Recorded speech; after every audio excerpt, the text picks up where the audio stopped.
All right, here we go. Welcome back to the Safeties Off Show. Another episode. Episode 17? 17? I believe it's 17.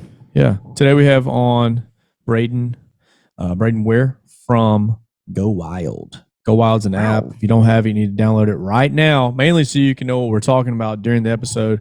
It's a great episode, per usual. We make fun of Jacob. We don't have bad episodes. No, we make fun of Jacob. We talk about the outdoors. We talk about Facebook, the FBI. It was pretty nuts. Some deep stuff into stuff. Social media data. Yes, we dove in. Yes, but before we get into that, let's talk about some ads. You guys have your Dirty Duck hats on tonight. Sure do. Looking good. The dirtiest of duck hats. Years ago, a passion and a legacy was created over a common obsession for the wild pursuit of waterfowl and evolved into a coffee and apparel brand called Dirty Duck. They got some pretty sweet merch. Go check them out. Use promo code KCO15. Right now, I'm sipping on that Colombian Dirty Duck. Yes, dude. Dang. And the whiskey blend, the R Farm whiskey blend. I still haven't tried that one. It slaps, as the kids say. Wait for this. It's bussin'.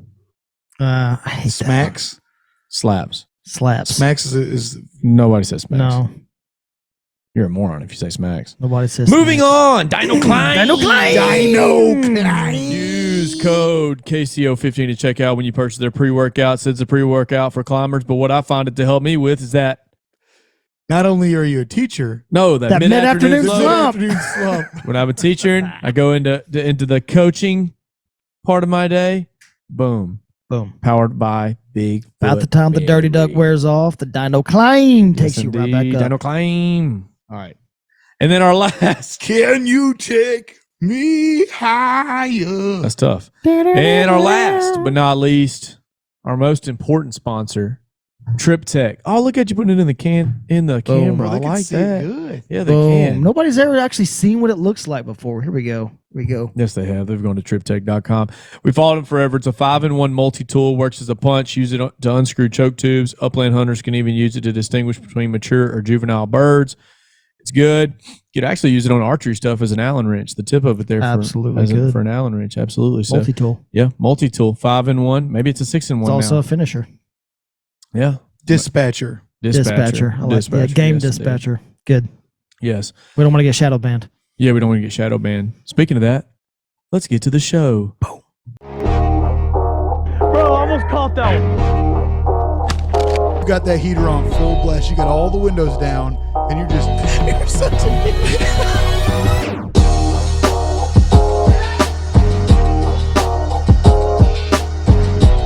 Brayden, man, we appreciate you coming on our show.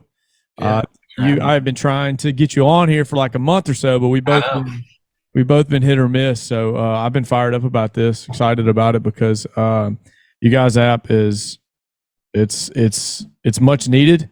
And my first question is, could you like give anybody that doesn't know anything about Go Wild, could you give them like a brief rundown of what it is? Yeah, for sure. You want me to do that right now? Yeah, if you don't mind.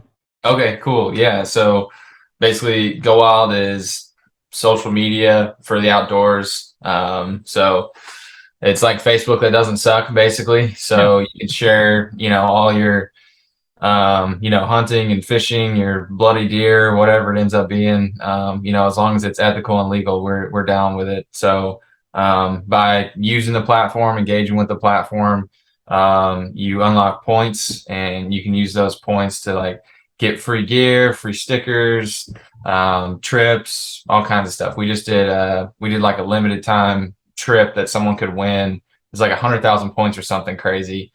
And they would get a free fishing trip with the Go Wild team. So like we got to take one of the members out on a big long kayak fishing trip. But yeah, that's part of the reward system. We've got a gigantic e-commerce store that's part of the social media platform.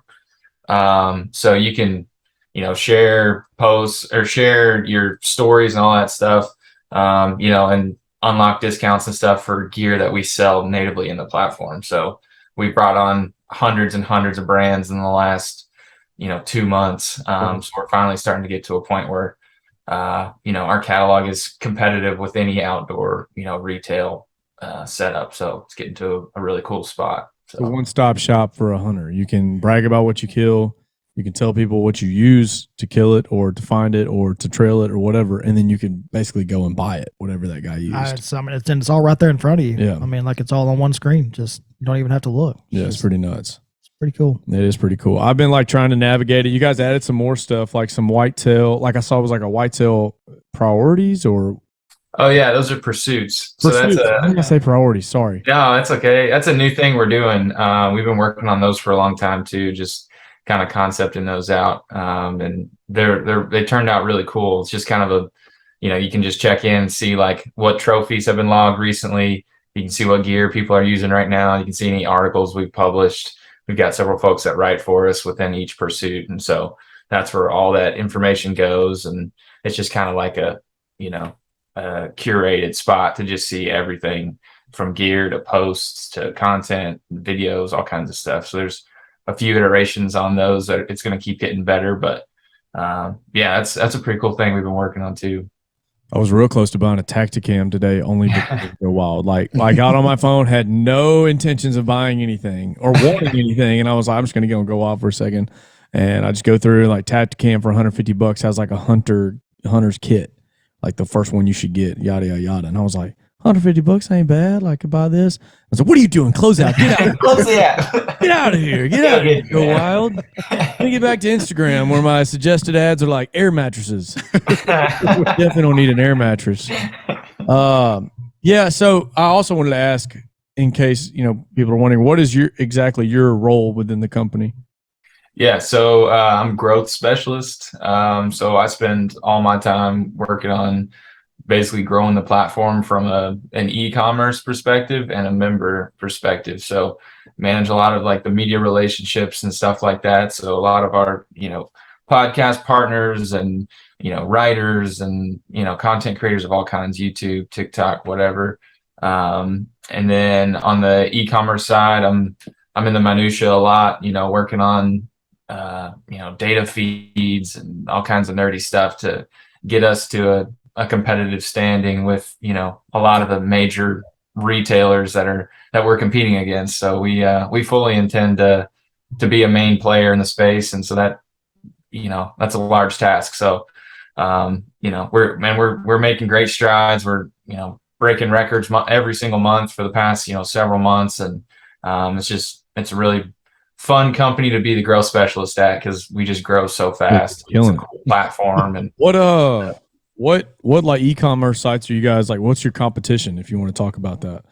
Yeah, I mean, the obvious ones like Bass Pro and Cabela's. Okay, just where obviously they've got the in-store experience that's really cool, and that's kind of their thing. But as far like from an e-commerce perspective, that's not really their priority, and we kind of see that as an opportunity for us, where we're leveraging the social component of our platform to like help shoppers inform their decisions by like, if you land on a pair of Vortex binos on our website, you're going to see all the posts that people have tagged using that particular set of binoculars. You can go down and see the gear setup, so you can see like, oh, okay, cool, I'm going to buy that bino harness with this set of binos because they work together. I saw Jim Bob down in Georgia does that, or whatever. You can see kind of like what gear goes with what you're looking to buy. You can see comments, reviews.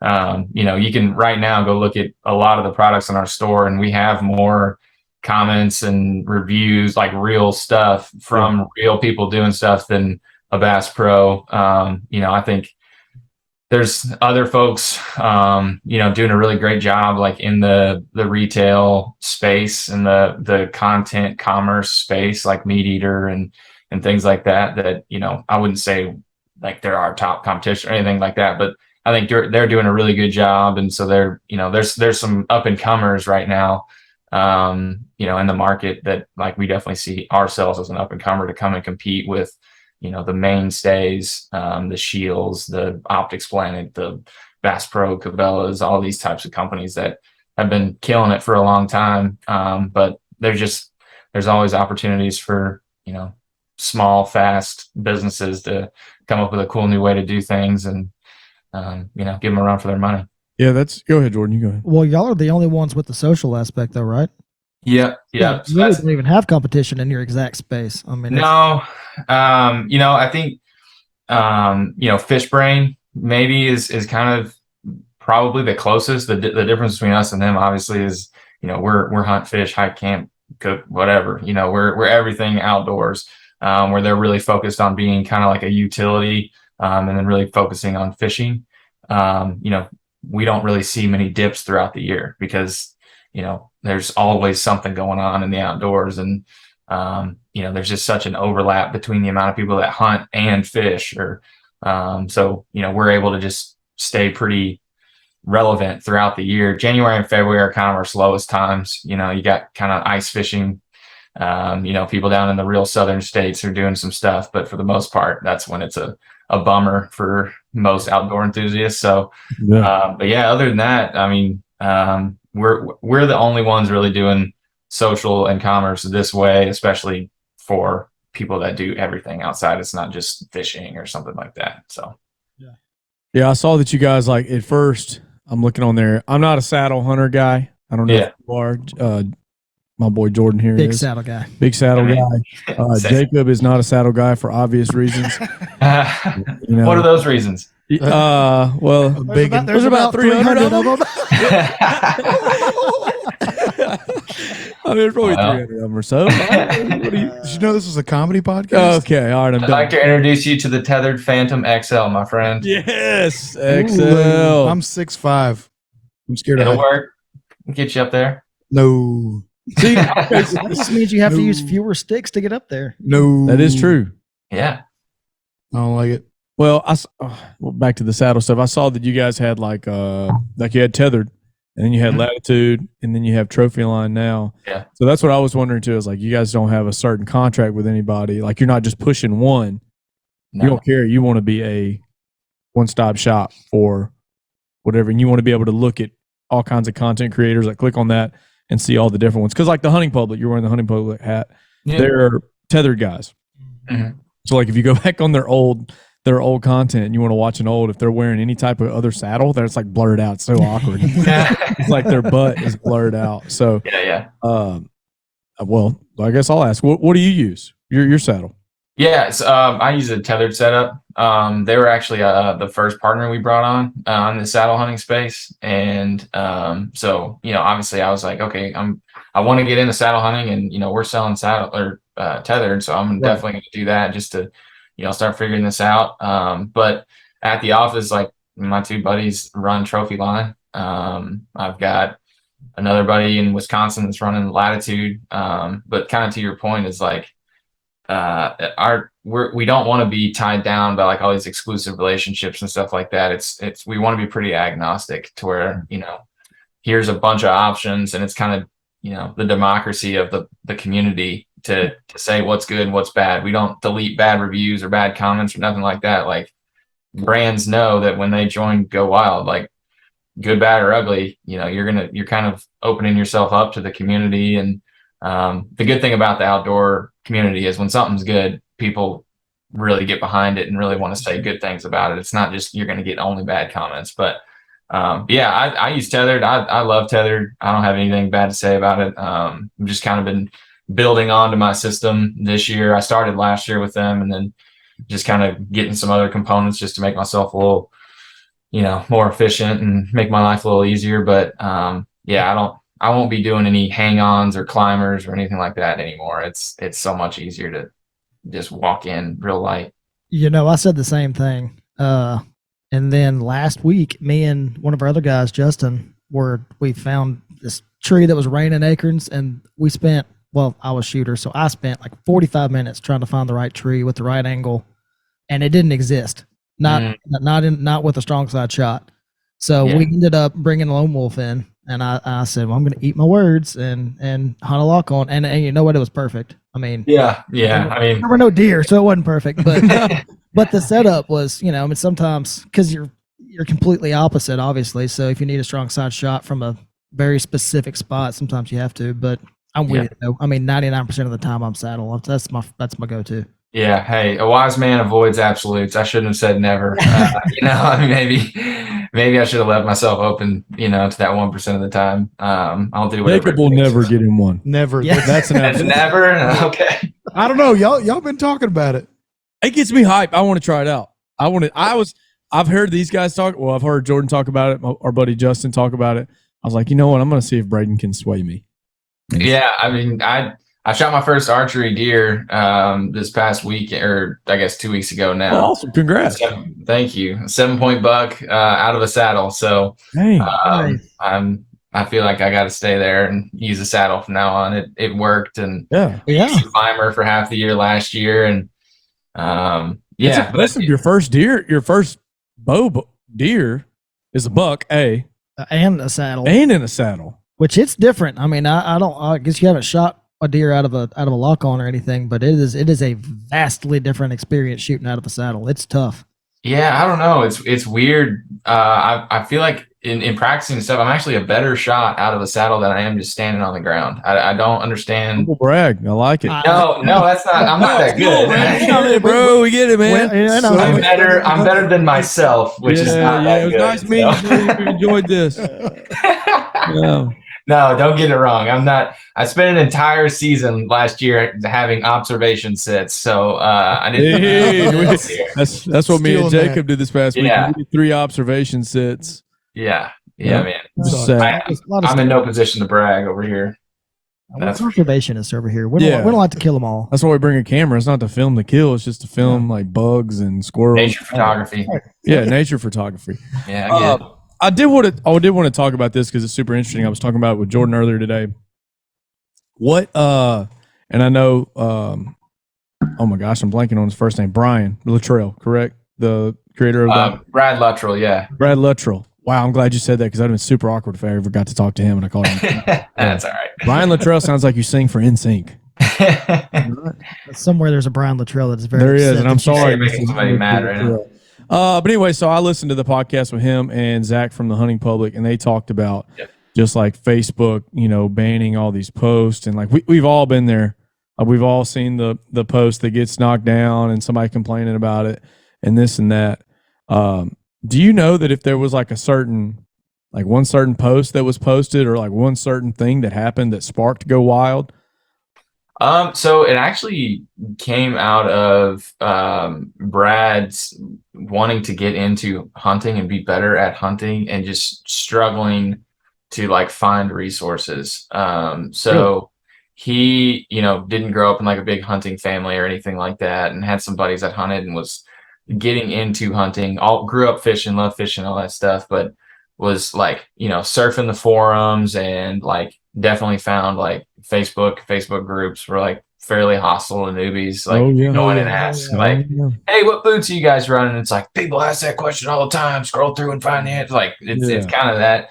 And so he was like, man, I'm going to start digging into this, and then kind of started finding out all the censorship stuff that was starting to happen, but it was still like super early on. Like if you asked your average hunter back then that was like posting on Facebook, most of them wouldn't have, a friend or had themselves been censored.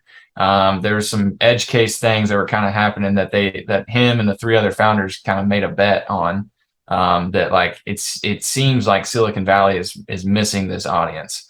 And they're going to be forced at some point to either make like the 99% of the platform that don't want to see bloody deer happy, or try to keep this 1% over here happy by allowing them to post their bloody deer.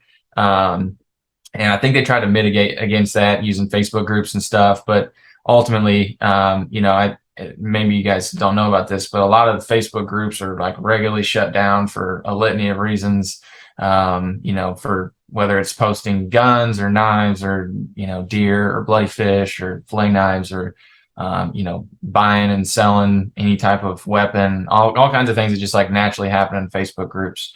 Like they're like groups of 250,000 people are getting shut down. Just overnight, they're gone. I was in discussions with one guy. His group was 340,000 people or something. It was a huge group, and he was wanting to bring a lot of them over to Go Wild because he was seeing the writings on the wall. Yeah. And then I woke up to an email from him the next day. He's like, "It's gone." And so I hit him back up, called him. I was like, "What do you mean it's gone?" He's like, my group is gone and there's no action that can be taken. Is gone. Yeah, because getting a hold of somebody from Facebook or Instagram is impossible. Impossible. It's absolutely nuts. That's crazy. And then, I mean, it makes a lot of sense that you guys would build this platform and like you've been building it over years. Like it's going to continue to grow and grow and grow and grow because you're right. The writing is on the wall where you don't want to see. I mean, just think about your Facebook feed. We had the youth hunt this past couple weekends in Louisiana. I don't know if I saw a single deer post. I don't know if it's because it was or people are now like, I don't know if I should post it on Facebook or not. I don't want to get my profile blocked. Yeah, you don't want to get your profile. Facebook jail. Yeah, Facebook jail. It's pretty nuts. Been there. Yeah. I think I lost connection there, guys. Sorry. Uh-oh. I'm good. Oh, you got me? No, we were just talking about how, I mean, basically how unstable the Facebook world is with the outdoor content. Like there's youth hunt this past couple weekends in Louisiana, and usually people are just posting, you know, their sweet kid with their deer or whatever. And I don't know if I saw a single post. I don't think I did. And I don't know if that's because people are now saying like, I don't want to post it on Facebook because I don't want to go to Facebook jail. And then Jacob said he'd been to Facebook jail. Shocker. Did me a little bid. Yeah. did a little time in the slammer there in Facebook jail. But it's pretty nuts. And then also like Facebook too, I feel like has an AI system that kind of automatically just cuts stuff out. Kind of like YouTube does too. Like they automatically demonetize you or whatever. So there's people that are making their livelihood on YouTube or on, you know, whatever, and it just gets shut down. And me and Jordan were kind of talking about that too, is like, you know, people kind of rely on their sponsorships now. I feel more so like to keep creating that content. We might have lost him. Brayden, you there? Sorry, guys. I'm here. I do not know what is going on. It might be us. I was looking closer, like I can. Yeah, man. I heard what you were saying though. You were talking about how the algorithm will like kind of just quickly shut stuff down. Yeah. And that's something that like I'm really familiar with how that works. Just, you know, in doing a lot of media. So yeah, so the thing that people don't realize about like these major platforms and the way that they use AI and algorithms and things to, I mean, manage at scale, something crazy. Like I wouldn't want the task of trying to manage, you know, these huge communities at scale and monitor all this stuff. It's definitely not an enviable task, but what's happening for outdoor brands and creators and stuff is, you know, you make a post that actually does follow the guidelines of Facebook, but maybe there's a little something that tripped the AI or tripped the algorithm or whatever, that causes the platform to like ding your account. And whether it was right, wrong, or indifferent doesn't necessarily matter out of the gate because it, you know, immediately gets dinged or taken down. Over time, even if these things are mistakes, over time those mistakes build on your account, and you start to your quality score of your account goes down. And so like if you're running any type of advertising as an outdoor brand and you have ad creative that's getting blocked or taken down, or you have posts that are getting blocked or taken down, that's not forgotten by the platform. That is remembered, and that goes against your quality score. And so I mean, I've got some very hardcore data to back this up. I'm not speaking out of my butt here. This has happened for Go Wild, and we actually quit spending a single dime with Facebook in October of 2021. And which is like pretty unheard of for a startup. 40% of every single investor dollar that goes into a startup, not 40% of the marketing budget, 40% of every investor dollar that goes into a startup goes to Meta to advertise and grow the platform. Wow. And we spend zero there. And for the reasons I'm kind of discussing here, where like we had such, you know, we had all these great plans and ways to grow, leveraging, you know, Meta basically against itself to grow a social platform against it. And just over time, like of getting false, like they would say that we were running ads to sell binoculars, Vortex binoculars. They would put them in the same category as like a rifle. And like one time they put it in the same category as a beheading video, like all this stuff. It was crazy. And so our account, like while I would complain to Facebook, they would reapprove it. Our quality score would remain low, and so then the costs would essentially double. So then you're driving half the sales, and now you're upside down, and you can't afford to advertise on the platform. So and that on top of we're just like philosophically totally against how Meta treats our community and stuff like that. So we've basically taken all that budget and started investing into podcasters and creators that are like putting a good name on hunting and fishing and doing a good job of projecting the outdoor community in like the right light, and just kind of relying on the brand equity that podcasters and creators have within their audience to talk about Go Wild and share how cool it is that way, instead of investing in a platform that's ultimately killing us like as a community. So I could talk all day about that though. No, I love that. I love nerding out over that. The 40% thing still blows. Yeah, it still blows my pea brain. Because obviously we're a much smaller scale than you guys, but we, from time to time, I'll throw a little money on a Facebook ad to see 200 or 300, it'll show it to 1,000 more people or whatever. And we've actually never been flagged, but that's because we don't have a ton of followers. Yeah. Right. Like I think, you guys have said it before, like, when, Dan down the street posts a picture of his dead doe, it's going to stay on Facebook or it's going to stay on Instagram. But when Steve Ranella posts a gory picture of something, like, it's probably going to get flagged, or a Joe Rogan or a whatever. But it is crazy to think that Facebook can just do that to a small business or a startup without you ever knowing. How would you ever know? So you used to be able to actually see your quality score. So back when I was paying attention to this, I could track my quality score over time. They actually removed visibility into that. So you can now no longer see your quality score, which is a really dark thing to think about, because they can essentially ding your quality score, which is what sits on top of all your other metrics. Like if your quality score is down, it doesn't matter, how much money you put into it or how much you follow the rules. If your quality score is down, everything's going to cost more. You're going to get less reach. You're going to get less sales. So it's pretty demented. It's amazing to me that there's this much money going into something that holds this much power over public opinion, and there's nothing holding them accountable for anything. Like Mark can just sit in his office and say, "No, you can't see that anymore." Which not that I'm not saying the government, but like there should be some kind of, I don't know, like it's just crazy that they can do whatever the heck they want. We're in my world now. And we're in the conspiracy theory world. Wasn't there something here recently that the FBI? I'm talking out of my butt 100%. I have nothing other than like very, very bad recollection. But like the FBI basically told Facebook to stop pushing this because it may be false news. No, I don't know. Like, you're talking. I know what you're talking about. You're talking about the whole Hunter Biden laptop thing. Yes. The FBI preemptively reached out to Facebook, Mark Zuckerberg actually, and said, he talks about this on the Joe Rogan and the Lex Friedman podcast he did recently, where he says that they preemptively reached out to him and said, "Hey, just so you know, there's some Russian disinformation coming down the pipeline. You guys be ready."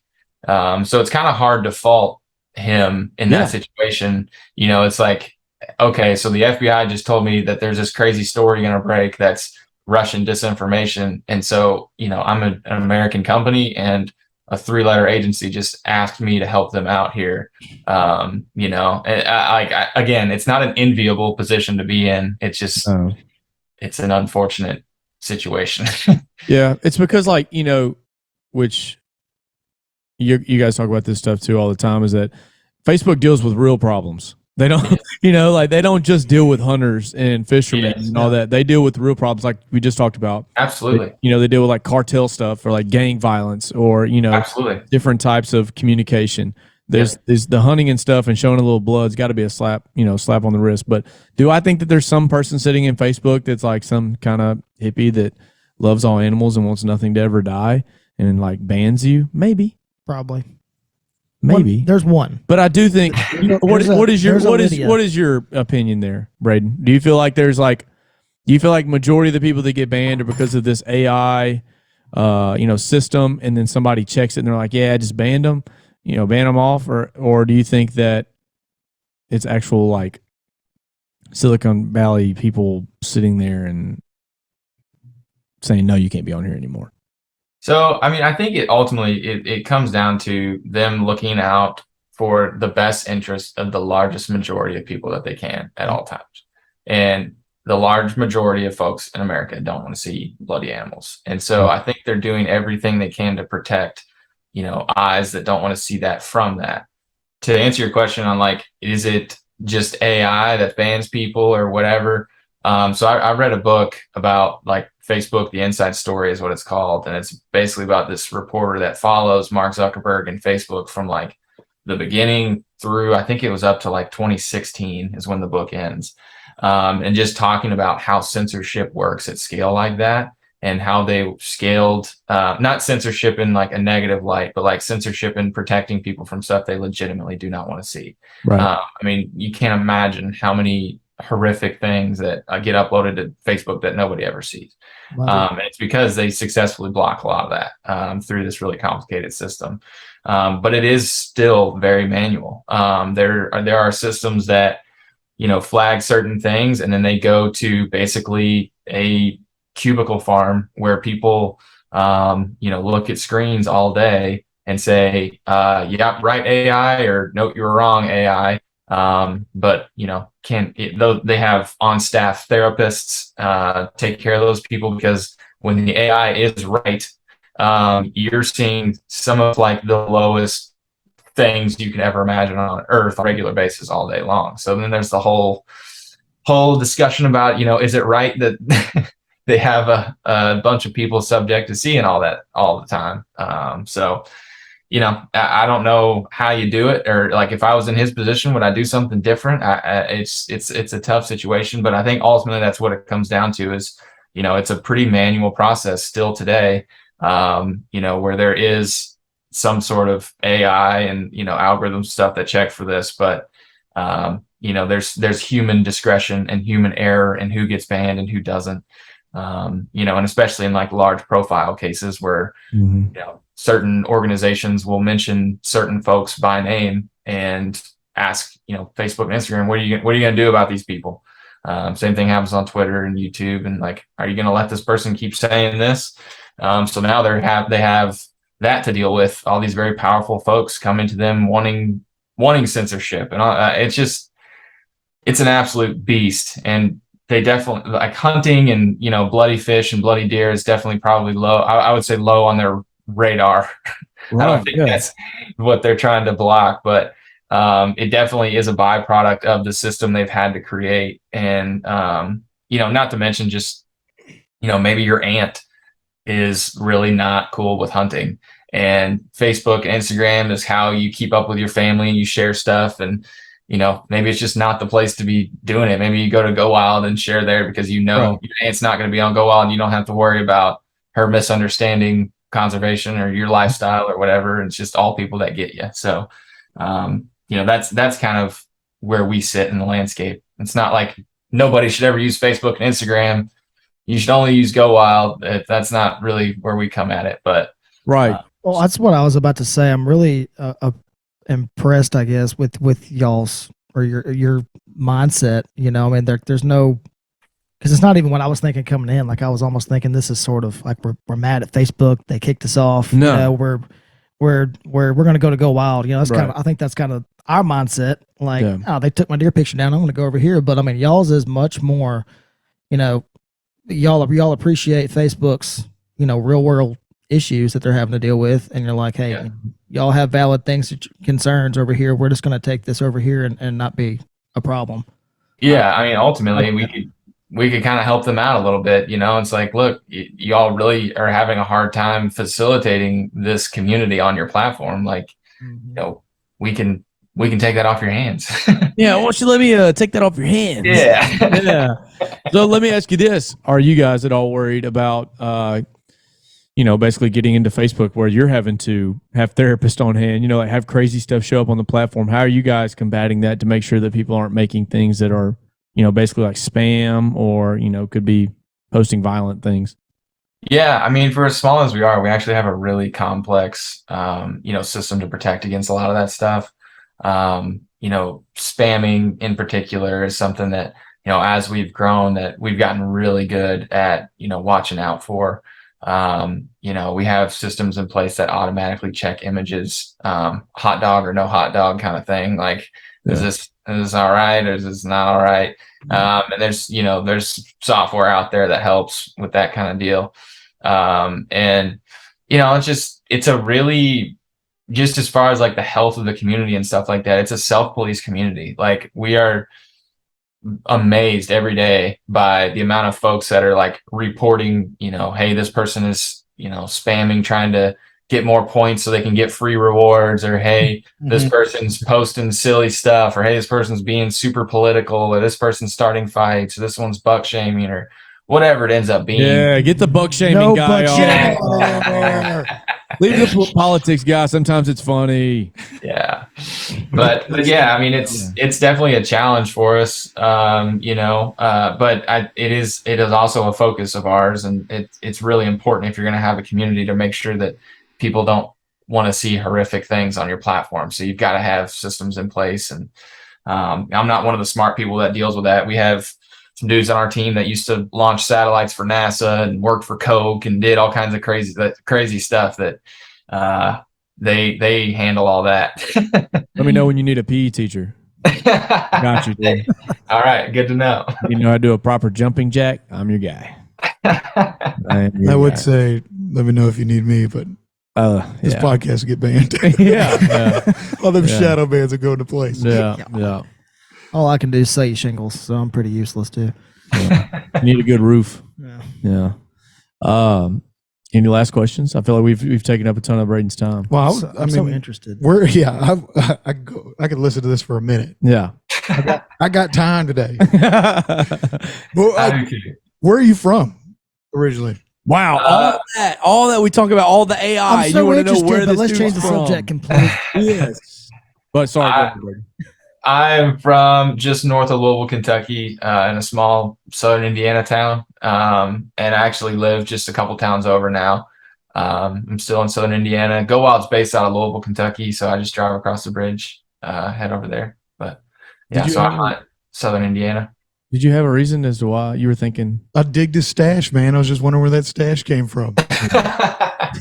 I couldn't tell if it was West, Midwest, East, Midwest. I knew it was Midwest. It was definitely a Midwest. I'm a little corn-fed mustache. I got stash envy for sure. I was about to take one for my Halloween outfit. You won't. You're scared. I am now. I mean, his is it's pretty magnificent. Nice. Pretty nice. Thank God he had to cut the video off. I know. I was getting embarrassed. Distracting. Well, I'm just glad my wife lets me rock it. Yeah, I heard that. My wife would not let me. Mine would not either. Yeah, let's be honest here. What's to talk about something on a lighter? What's the hunting like over there in Kentucky this year so far? What's the weather and stuff? And it's about to get cold here tomorrow, so. Or Indiana, southern Indiana. Oh yeah, southern Indiana, Kentucky.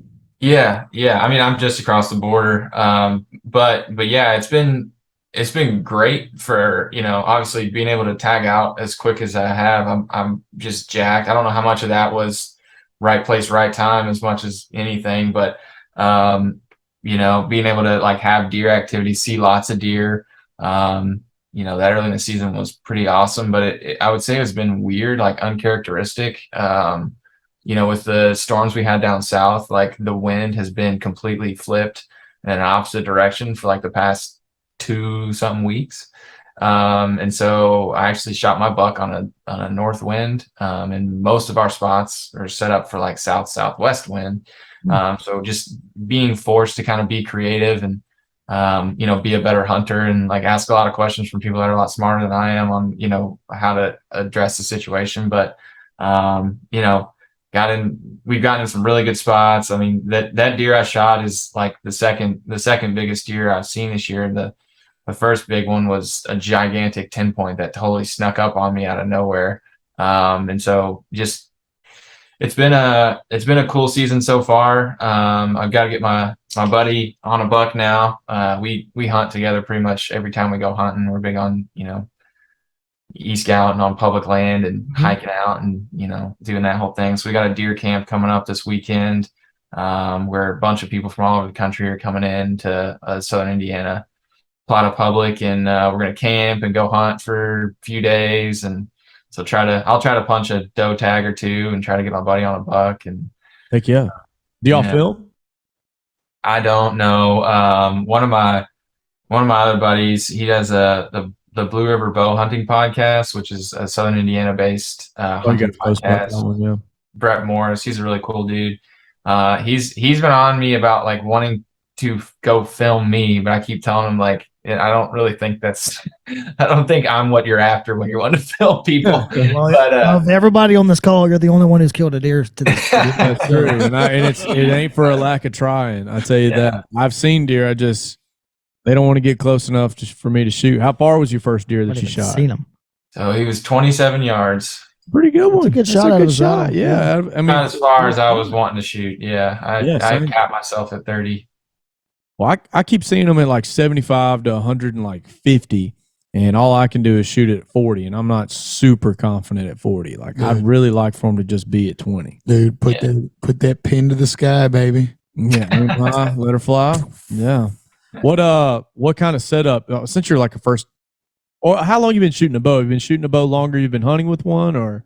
So I started shooting a bow before, like a couple months before the season last year. Okay. So, coming up on a full year, I guess, or a little bit over a full year. What's been the biggest, like I remember when I started shooting, like there were like certain things, like I like to let my sight go from bottom to down to my target. When it gets into my target, I pause, I shoot. Like that's my big deal. What's been your? I need to do that. Yeah, I get stuck underneath. That's my biggest flaw. Yeah. I go from down as soon as it gets there, pause, pop. Anyways, what's been like your one big thing that's been like the big help? Like if you had one piece of advice for a new archery hunter, what would it be? If it comes down to one piece, I would just say eliminate variables. That for me has been a big thing. So like, just learning a lot from, I played baseball my whole life, all the way up through college. That was my thing.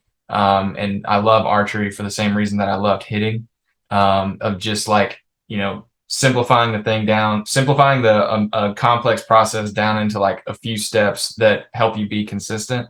I know you asked for one piece of advice, so I said a general piece, the eliminate variables, but like I would go out and like I would have a different stance with my feet, and I'd have different anchor points, and I'd be constantly trying and tinkering and stuff like that. And it wasn't until I started like, tons of YouTube videos, tons of podcasts, listening, and kind of figured out like what works for me, and what allows me to be consistent. I think probably the first major thing that I saw a major difference in like consistency was my front hand, and not gripping the bow, like over gripping the bow.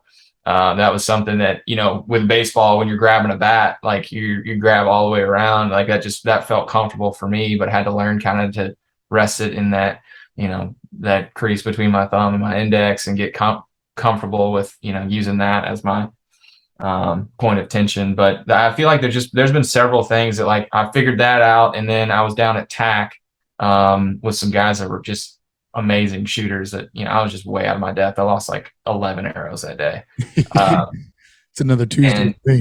Yeah, and just like he had a few things of like, hey, when you pull back, your anchor point's fine, but your right hand is turned too far out, and you need to turn it closer in, but only put 2 knuckles on your cheekbone, and like just little things. And like the first shot I took of that, I just barely missed a bullseye on a small moose at 77 yards in the woods. Ooh, and I was like, oh my gosh. And then did it on the second, like it was on our last 2 targets. I was like, dude, where was this advice at the beginning of this thing? Like, he didn't want you to win. No, he waited for you to lose those 11 arrows. Yeah, really. All right, I feel bad. That's like he's got one left. Yeah, we got to keep this one here, Brayden. Hey, Brayden, do this. Yeah. He needs to come coach me up. I don't think I would hit a moose at 77 yards. I wouldn't hit anything at 77 yards. I just bow out. Mm-hmm. Like, no, y'all get after it, guys. I've got 20, 30, and 40. Yeah. That's where I hang out now, man. I don't like the I'm not super into the long distance archery stuff. It just seems like you need a different bow setup to really do that consistently. You know, like taking my hunting rig out there, I felt like way out of my depth. If you watch competition archers, I mean, they got stabilizers all over the place. Yeah, not the same. It's a different sport. Yeah, completely. Yeah. No, I was going to ask, so y'all are a $1 state in Indiana? Yep. I would say that sucks, but I don't even shoot my one here. So. Yeah. I always kind of wonder that because I listen to watch different YouTube channels or stuff. They're like, I have my butt tag, and I'm like, dang, does that suck? And I think the same thing. I'm like, bro, sometimes I don't even feel it. Like sometimes I just switch to duck hunting. Sometimes I throw it on a button buck just to say I used it. Yeah, your tag. I shot a 6-point last year that had already dropped. So I actually tagged it as antlerless, but wow, it's true. It was. Had a whole in Louisiana, you have antlered or antlerless tags. You can kill 4 bucks, and 2 does, or 3 bucks, 3 does. Yeah, so we can just freaking mollywop them. I mean, dude, that's the problem. Everybody shoots every spike and 4-point they see. Yeah, that'd be crazy, huh? No buck salmon. Sorry. Yeah, I got what's called the deer bundle up here, and it's either 1 antlered and 2 antlerless or 3 antlerless. But then I can draw doe tags in different counties. So I'm hunting. There's a private bit of property. It's a big cornfield where they see deer as a nuisance out there, and they're like, you and your buddy need to kill at least 6 deer out here.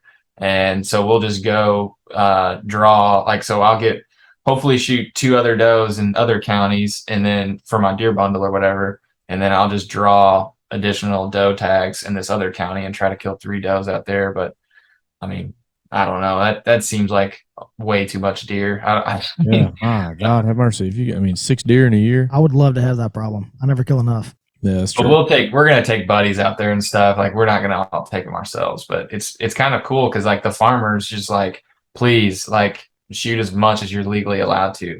They did the math on how many tens of thousands of dollars they lose every year from deer eating their corn. It's crazy because it's the exact opposite here in Louisiana. A farmer would say, "Get off my property. What are you doing?" Or give me $5,000. Or give me exactly because people here are paying stupid money for that. Oh, really? I mean, for duck hunting especially, but and deer hunting, it's such a prized possession if you have land here that people will pay crazy. You got to think. I mean, the ratio of hunters here is through the roof. Yeah, compared to, hunters to landowners. Well, I mean that too. Especially around where we live. Very much the land is broken up within a dozen wealthy families for the most part. But But even besides that, I mean, everybody in the state hunts, So I mean, it's just every piece of dirt you can find's got a hunter on it or 10. Yeah. I'm jealous of you guys getting to waterfowl hunt all the time. We don't have great waterfowl hunt up here, and we waterfowl hunt. We get wet. Yeah, we go out there. We do waterfowl hunt. I have had the same case of shells for about 8 years now. So it's been tough. We haven't. Maybe with this weather, maybe we're gonna have a cold winter. Maybe. Yeah, that's what all the old folks are saying this year. And the almanac says it's going to be a cold winter. Yes. So maybe that's happening, and maybe that brings the ducks, further south. And we do have the red in the Mississippi River. You would think North Louisiana, where we are, you would think it would be perfect. Yeah, but it is not. It used to be early 2000s. It was. Yeah, people talk about it, but then Duck Dynasty came and that's what I'm blaming. Duck Dynasty. the Duck Dynasty people. The dang Duck Commander just got everybody involved, including myself, and we all ruined it. Anyways, I do have a last question if y'all don't. Go for it. Boom. Anything? Do it. Okay. You did talk about, and Jordan talked about it too, about Go Wild not being just like, hey, we hate Facebook, come over to us, which is not. It's more of hey, come over to us. We'd love to share our knowledge more so. Excuse me. Are you guys partnered with any e-scouting brand? Because we have HuntWise, and we had a guy on from HuntWise, and he more so is the same thing. Let's get more people involved. Let's teach more people how to scout. When the deer might be moving, and share articles and stuff with them. So I just wondered if you guys had any platform that you suggested or you liked or whatever. I like Spartan Forge and Onyx a lot. Those are the ones I have personal experience with. I know tons of people that use HuntWise. I don't have anything negative to say about any of them. That's one thing I can say is we will never be mapping. Like that is not something we ever have interest in, like trying to go to compete against those guys, because there's so many like really good platforms out there. I think Onyx is cool for like just the mass adoption. So many people can share a pin with you, and you can share it, like more than likely all these people have those, and I'm really liking that. I really like their desktop platform. You can use it on your computer or whatever and make it bigger. But I like Spartan Forge for like the deer intel that they do, where they can analyze ground, and you're going to be seeing abnormal deer activity. Here's why, here's where, here's the moon phases and all this. It kind of helps you basically like spoon feeds you a little bit of the data analyzing process, which I think is really cool and really helpful for someone like me that doesn't know a ton. And without using HuntWise, I've heard it's kind of similar to like what I was describing Spartan Forge, right? It's almost like they go from everything to like what you're talking about, moon phases to car wrecks. Yeah, wow. It's pulling data from all kinds of He craziness. wouldn't tell us where all they were getting. Yeah, I don't know how they're doing it, but they're somehow getting like legitimately. He told us, just like, if there's a bunch of car wrecks hitting deer at 11 p.m. on this Saturday, we mark it as deer movement. That's funny, because that's one of the things I look at anytime I'm driving to the woods. I'm looking for deer on the side of the road. Yeah. That's it. If it's a full moon, you see them on the side of the road, you're like, crap. Yeah, they're about to go lay down. I shouldn't even go hunt. Yeah. But yeah, that's the same thing here. No, I was just kind of curious, like if you guys were partnered with anybody, or you yourself said, hey, I use this. I've heard a lot about the Spartan Forge. It seems more like HuntWise than Onyx is. Onyx seems to be gearing kind of toward the overlander, like the camping world to me.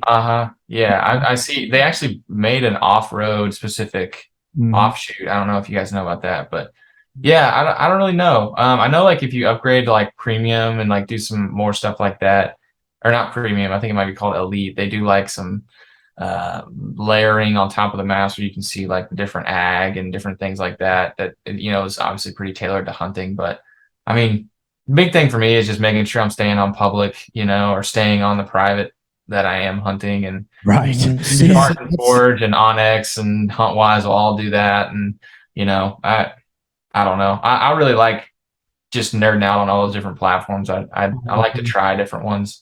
I downloaded, I think 6 last year, and did the free trials on all of them at once, like on the hunt, so I could compare everything. I actually found, and even this year I'm finding, because Justin uses Onyx still too, and I have found their map boundaries to be pretty far off. That's what you were saying. Everywhere that I've been.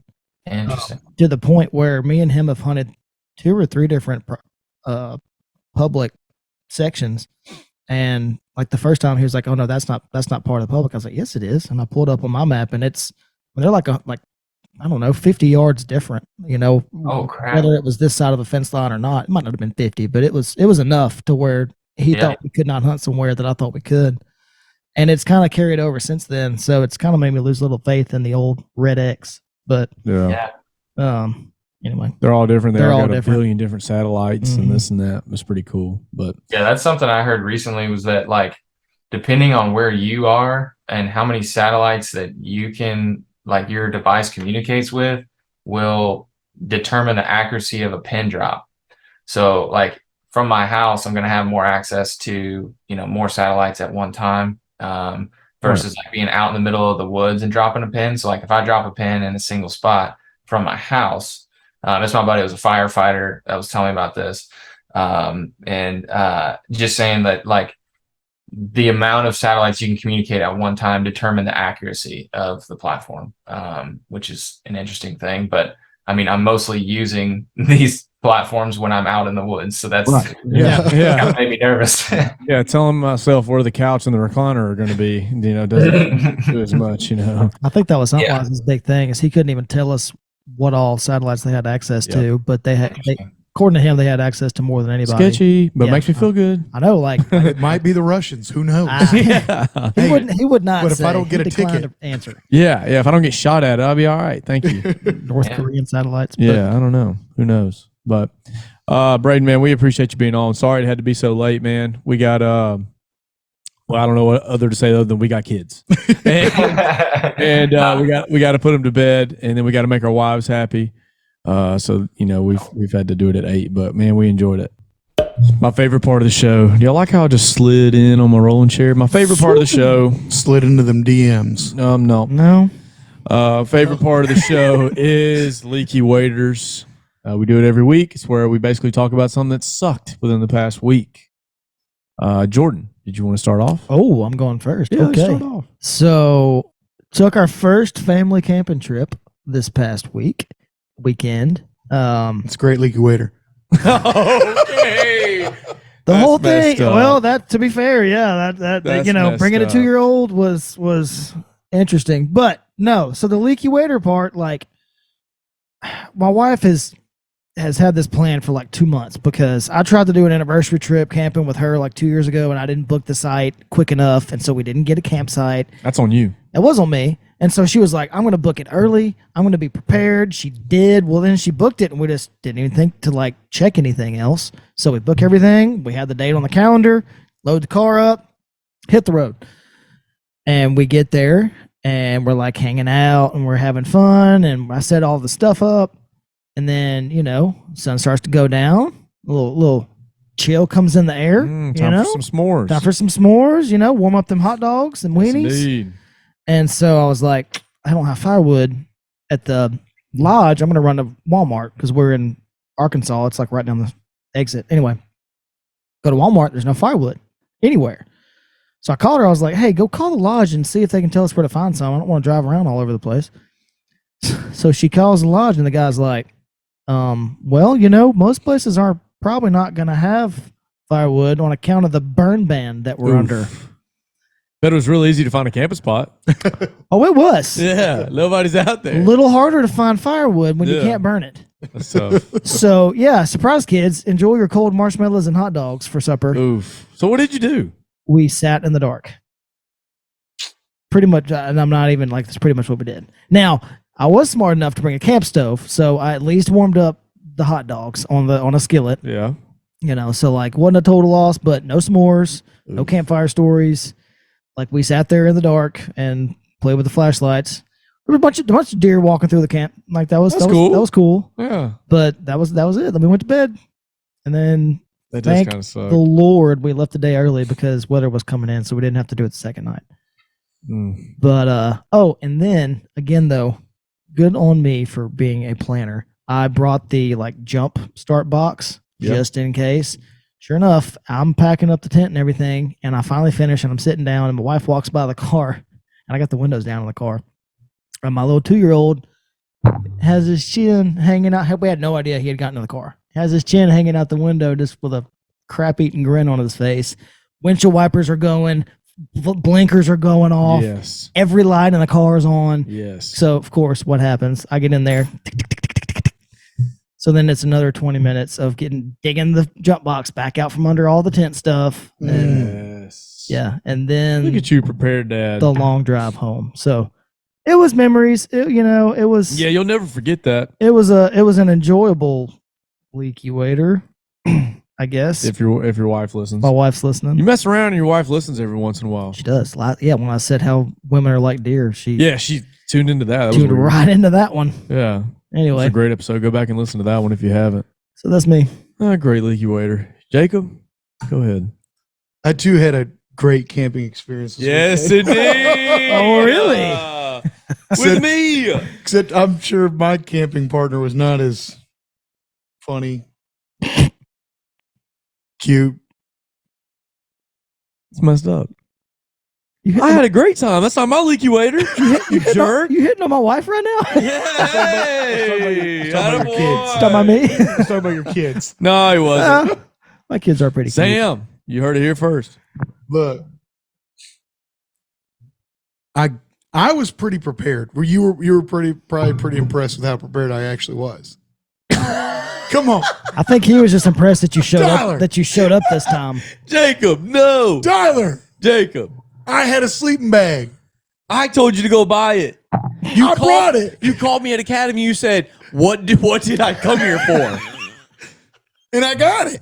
Did you not call me? Aren't you in the military? Don't you know how to get don't you have sleeping bags first off? Yeah, but look, I ain't touching them things. But so I got an air mattress, got me a little sleeping bag, forgot a pillow. Who had an extra? Rookie mistake. Me. Wasn't really a pillow. It was a seat that basically is a pillow. There wasn't much cushion on that thing. Justin didn't remember my seat when I needed a seat. Wow, sorry. So the leaky waiter part trying to help is I did forget the pump, but I remembered before we left. And I called my wife. I said, hey, do you know where the air pump is? She said, well, I got a twin air mattress with a pump. I'll just give you that one, and then you can use that one, and you can take back the other one. The other one was $10. Yeah. I ain't got it like that, but I'm just saying I ain't worried about that. Yeah. And so I grabbed that one. We went out there. Can't have money. I probably spent 20 minutes. Yeah. Trying to pump it up, and it would not inflate. It literally just, like, I literally took that off and went, and it went up more than it did with that thing in there. I couldn't figure it out. Did you turn it the right direction? Because it's got yes, because the sucker outer and a blower inner was on one side, and that's the side that I didn't have in. You can't turn it on and put it in there. Then it would. Like it's not built. It wasn't one with the built-in pumps. It was like a pump you stuck in there. I told you that your camping partner probably wasn't as boring or not funny as mine. Your leaky waders. No, my leaky wader was. I had to sleep on that cot. You're such a jerk. And so your leaky wader. Who brought the cot? He did. I'm thankful. I'm thankful. It's not my leaky wader isn't that I have sheets. Whoa! That I have terrible friends. Did you have sheets? Did you bring sheets? Is that what he it was? almost cussed me on live TV? No, he forgot his sheets. That's not my leaky waders that I have terrible friends. My leaky wader is I had to sleep on a cot because my wife didn't give me what I wanted. I'm leaving. You're insane. Yeah, hope to God she doesn't listen. Oh, yeah, I know for a fact she doesn't. I'm gonna send her this link. I'm gonna cut this up, and make a freaking TikTok. Anyways, I had to sleep on the cot. The cot, it's a nice cot for the average sized man. Sure. But it was not wide enough nor long enough for me. My ankles are bruised from sitting on that metal. Anyways, and that's my leaky wader.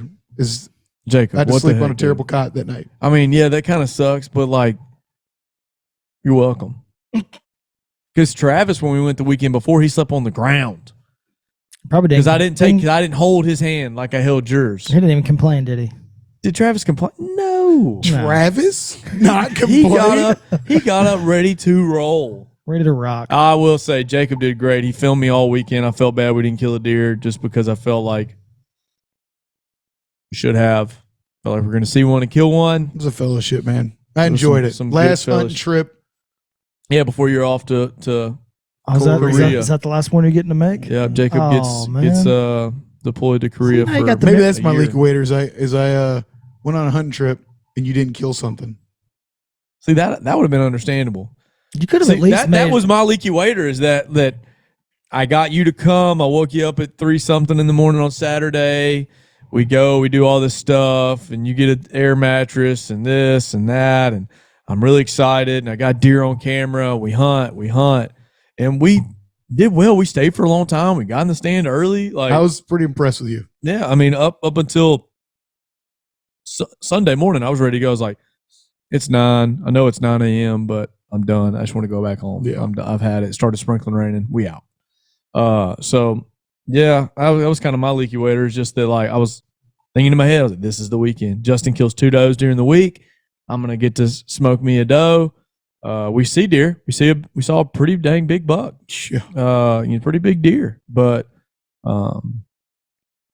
just didn't pan out. So that's my leaky wader. But really, that's just how it goes. Just let me know when you're ready to borrow the Ozonics and kill something.